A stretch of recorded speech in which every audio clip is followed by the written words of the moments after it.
नमस्कार, खबरों का पंचनामा देख रहे हैं आप। मैं हूं आपके साथ पूजा।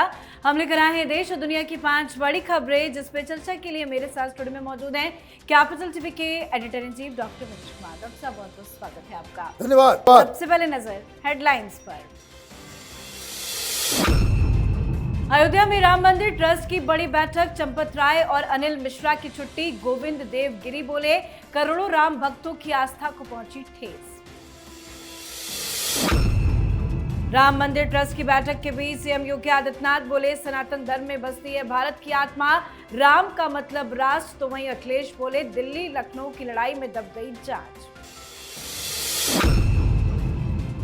इंडो पैसिफिक मिशन पर पीएम मोदी 6 दिनों में 3 देशों का दौरा। इंडोनेशिया, ऑस्ट्रेलिया और न्यूजीलैंड में अहम बैठकें, हो सकती है कई बड़ी जीत। पंजाब कांग्रेस में बड़ा घमासान, रंधावा, बाजवा, चन्नी समेत नेताओं का राजा वड़िंग के खिलाफ मोर्चा। वड़िंग को पीपीसीसी अध्यक्ष पद से हटाने की मांग तेज। टीएमसी पर हक की लड़ाई तेज, चुनाव आयोग से बोला ममता गुट, बागियों का दावा पूरी तरह फर्जी। तो वहीं बंगाल में राज्यसभा की 3 सीटों के लिए उपचुनाव का ऐलान। खबरों की शुरुआत में सबसे पहले बात श्री राम जन्मभूमि तीर्थ क्षेत्र की अयोध्या में हुई बड़ी बैठक की।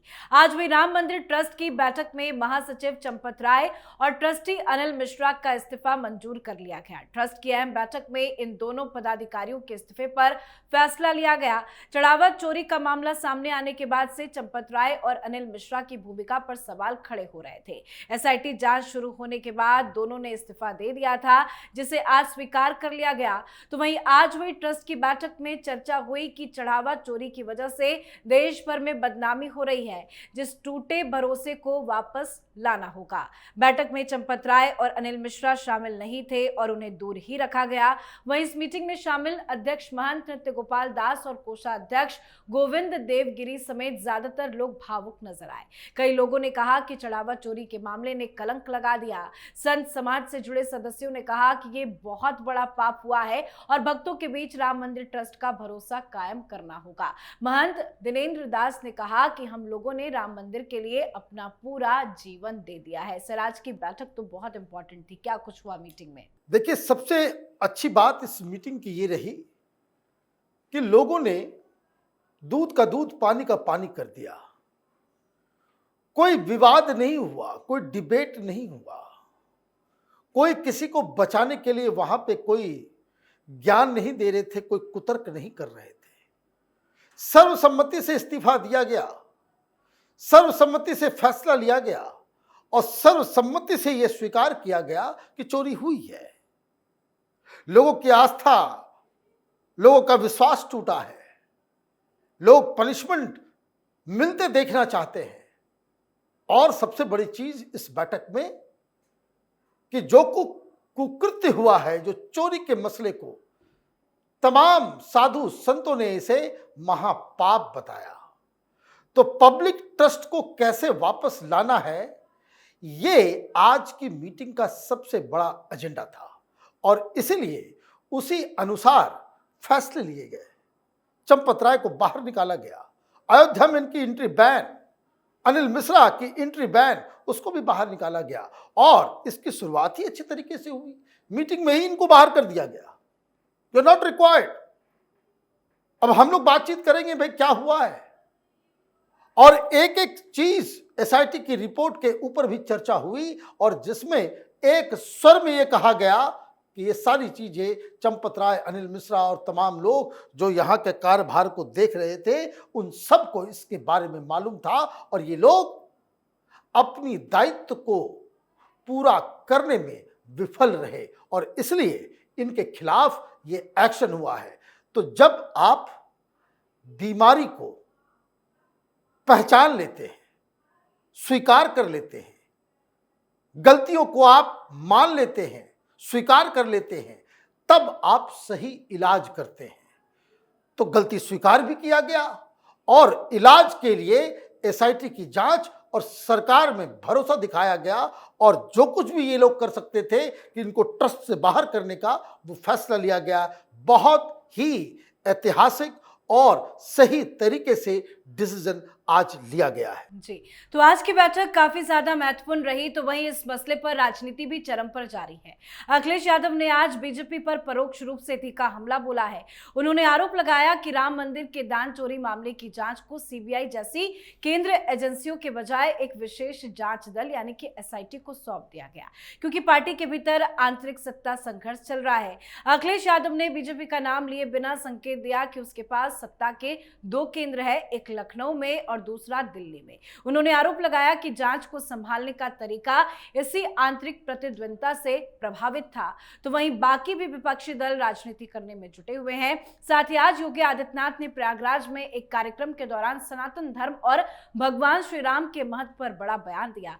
सीएम योगी आदित्यनाथ ने राम और राष्ट्र को जोड़ते हुए कहा कि राम का मतलब राष्ट्र है, वो भारत की आत्मा के मूल स्रोत है। आज जो भव्य अयोध्या और श्री राम मंदिर पूरा देश देख रहा है, वो अशोक सिंघल के संकल्प और सपने का ही परिणाम है। सर, सीएम योगी तो बार बार कहते हैं और विपक्षी पार्टियों को चेतावनी भी देते हैं कि इस पे राजनीति ना करें, लेकिन अखिलेश यादव बाज क्यों नहीं आ रहे? देखिए, मैं शुरू से कह रहा था कि अखिलेश यादव को ये राम मंदिर के ऊपर राजनीति जो है वो महंगी पड़ने वाली है। एक तरफ मुस्लिम उलेमा, ओवैसी और तमाम मुस्लिम लीडर्स, चाहे वो कांग्रेस पार्टी की ही क्यों ना हो, वो ये कह रहे हैं कि भाई राम मंदिर में बड़ा इंटरेस्ट है आपको, मुसलमानों के मुद्दे के ऊपर तो आप सरकार को नहीं घेरते। क्या कर रहे थे अखिलेश यादव?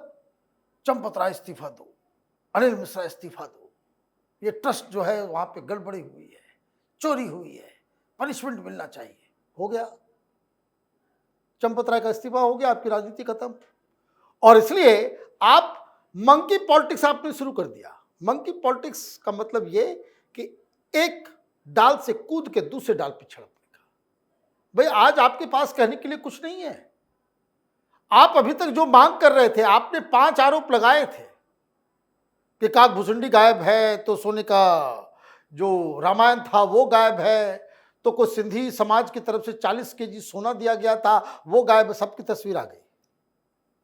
आपने जितने आरोप लगाए कि ये चोरी, वो चोरी, वो चोरी, वो सब झूठे साबित हुए। और मेन पॉइंट आपका ये था कि चंपत राय इस्तीफा दे, तो वो इस्तीफा हो गया। अब आप क्या कर रहे हो? अब आप ज्ञान देने लग गए। ज्ञान ये दे रहे हो कि देखिए 2 पावर सेंटर है, केंद्र और लखनऊ और दिल्ली के बीच की लड़ाई है। और उसमें भाई आप तो गए थे लखनऊ के बेंच पे, हाईकोर्ट के बेंच पे तो आप गए हाईकोर्ट कि सीबीआई की जांच हो। आज ही सीबीआई ने कहा, हाईकोर्ट ने कहा कि इसकी जरूरत नहीं है, यहां ठीक ठाक चल रहा है।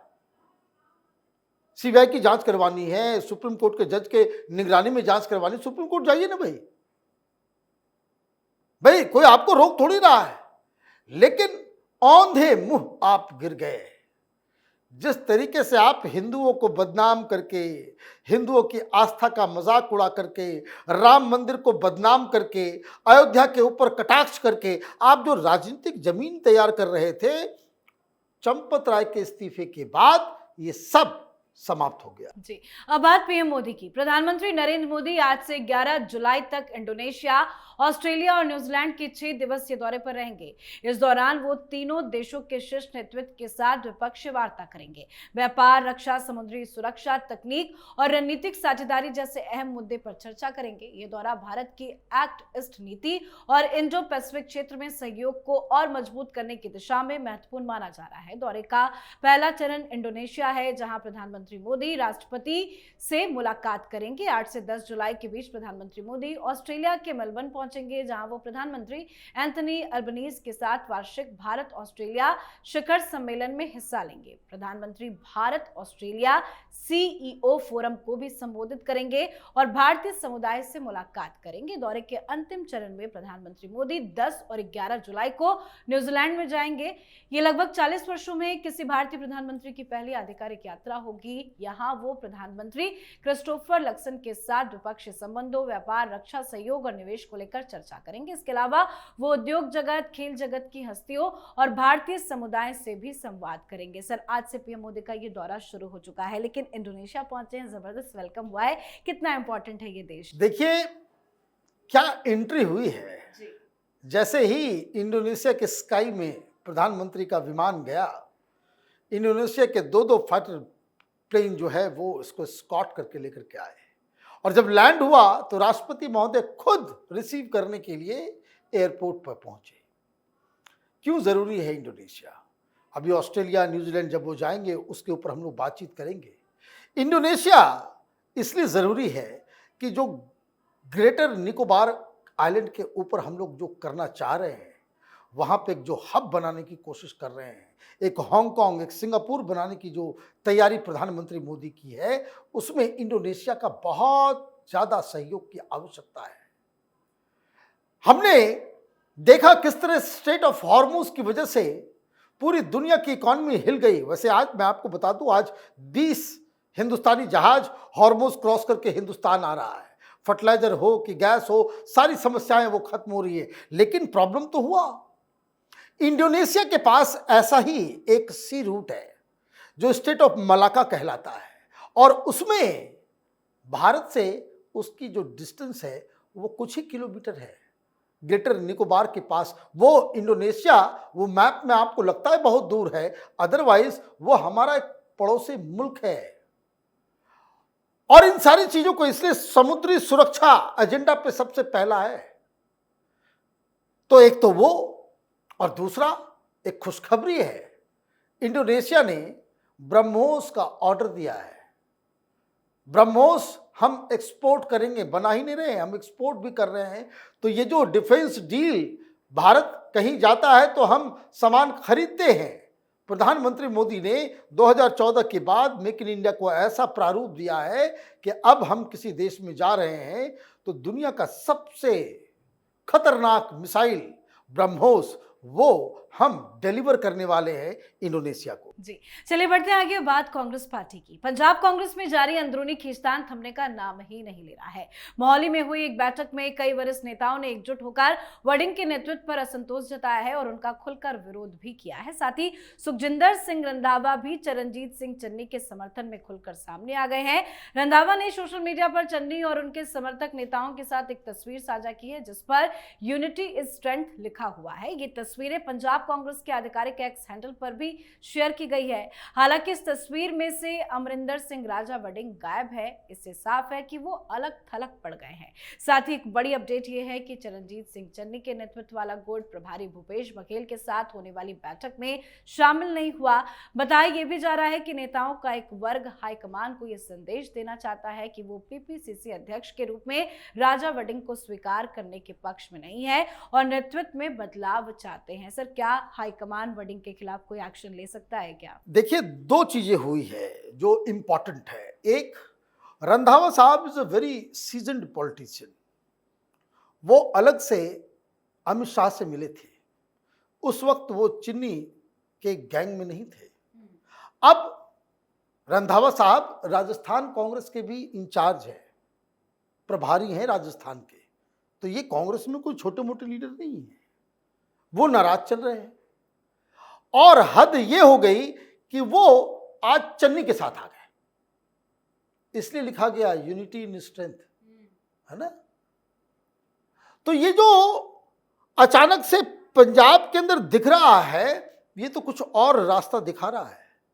ये खबर नहीं है, लेकिन जो पॉलिटिक्स को और उसके संकेत को समझ सकते हैं, ये तो ऐसा लग रहा है कि ये कांग्रेस का एक धड़ा टूट के कहीं भारतीय जनता पार्टी में ना आ जाए। आम आदमी पार्टी का एक धड़ा टूट के भारतीय जनता पार्टी में ना आ जाए। अमित शाह बार बार इस बात को कह रहे हैं कि जैसे बंगाल जीते हैं वैसे हम पंजाब जीतेंगे। उसकी कोई बड़ी प्लानिंग तो नहीं है। और जैसे ये खबर आई कि पार्टी टूट के कगार पे है, अब राहुल गांधी का तो नाम नहीं ले सकते हम लोग, तो राहुल गांधी देश में ही नहीं है। लेकिन फिर भी बघेल साहब को भेजा गया, छत्तीसगढ़ के एक्स चीफ मिनिस्टर, वही इंचार्ज है। उन्होंने कहा कि रुको बातचीत करते हैं। तो दिल्ली की तरफ से बातचीत के लिए एक दायरा क्रिएट किया गया। अब जब वो वहां पहुंचे तो चन्नी गैंग ने कहा कि मैम, वो किसी से बात ही नहीं करनी है, वो नहीं मिल रहे हैं, मना कर दिया मिलने से। मतलब कम्युनिकेशन नहीं होगा, फैसला सुनाओ या फिर पार्टी के टूट को झेलो। जी, आखिरी खबर में बात पश्चिम बंगाल की। पश्चिम बंगाल से राज्यसभा की 3 खाली सीटों के लिए उपचुनाव का ऐलान कर दिया गया है। ये सीटें सांसद सुखेंदु शेखर रॉय, सुष्मिता देव और प्रकाश चिक बराइक के इस्तीफे के बाद खाली हुई थी। इन तीनों सीटों पर 24 जुलाई को सुबह 9 बजे से शाम 4 बजे तक मतदान होगा। तो वहीं ममता बनर्जी के नेतृत्व वाले तृणमूल कांग्रेस के गुट ने आज चुनाव आयोग के सामने अपना जवाब सौंप दिया है। ममता गुट के टीएमसी ने पार्टी पर अधिकार जताने वाले बागी गुटों के दावों को पूरी तरह से खारिज कर दिया। पार्टी ने कहा है कि ऑल इंडिया तृणमूल कांग्रेस की संगठनात्मक समितियां पार्टी के संविधान के तहत साल 2027 तक पूरी तरह से वैध है। सर, क्या चल रहा है बंगाल में? बंगाल में एक ही चीज चल रहा है, ममता बनर्जी अपने दम और अहंकार के कारण अपनी पार्टी को बर्बाद करने में लगी हुई है। ये 3 सांसद गए, अब ये तीनों सांसद बताया जा रहा है कि तीनों सांसद वापस भी आ जाएंगे। टीएमसी के नहीं होंगे, टीएमसी के नहीं होंगे। ममता बनर्जी क्या कर रही है? ममता बनर्जी अभी भी जो लोग जा रहे हैं उनको डांट के भगा रही है।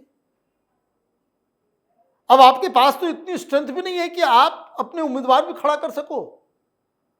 एक भी जिताने की पोजीशन में नहीं है। और एक जमाना था कि सब के सब सीटें जो है टीएमसी अपने हिसाब से राज्यसभा में लोगों को भेजा करती थी। तो ये एक बहुत बड़ा बदलाव ममता बनर्जी को समझ में नहीं आ रहा है। लड़ाई वो अलग लड़ रही है। इलेक्शन कमीशन में दोनों ही पक्ष के द्वारा कि हम ओरिजिनल। भाई ममता बनर्जी को तो अब ज्ञानेश कुमार जिनको गालियां दे रही थी उन्हीं के सामने नाक रगड़ना पड़ेगा, इसलिए वो खुद नहीं आए। 3 लोगों को भेज दिया कि भाई जाइए अपने। इलेक्शन कमीशन के सूत्र क्या बता रहे हैं? इलेक्शन कमीशन के सूत्र ये बता रहे हैं कि ममता बनर्जी का लोकस स्टैंडाई बहुत ही खराब है। Legally she is on a very bad position. क्यों? क्योंकि जिस ममता बनर्जी का ये जो टीएमसी था उसमें 2022 में आखिरी चुनाव हुआ, 2025 में दूसरा चुनाव होना था, ममता बनर्जी तो चुनाव ही नहीं करवाया। तो कौन सी टीएमसी? किसकी टीएमसी? और पार्टी टूटी और ऋतुव्रता ने फॉरेन इलेक्शन करवा करके नया संगठन बना लिया। तो पोजीशन लीगली ममता बनर्जी के खिलाफ है। पॉलिटिकली ममता बनर्जी एलिनेट हो गई है और मासेस के बीच, जनता के बीच ममता बनर्जी पूरी तरीके से एक्सपोज हो चुकी। जी, बहुत बहुत धन्यवाद सर समझाने के लिए। धन्यवाद। तो खबरों का पंचनामा में आज के लिए फिलहाल इतना ही। देश विदेश की बाकी खबरों और उनके सटीक एनालिसिस के लिए देखते रहिए कैपिटल टीवी। हमें लाइक कीजिए, शेयर कीजिए और कैपिटल टीवी को सब्सक्राइब कीजिए। नमस्कार।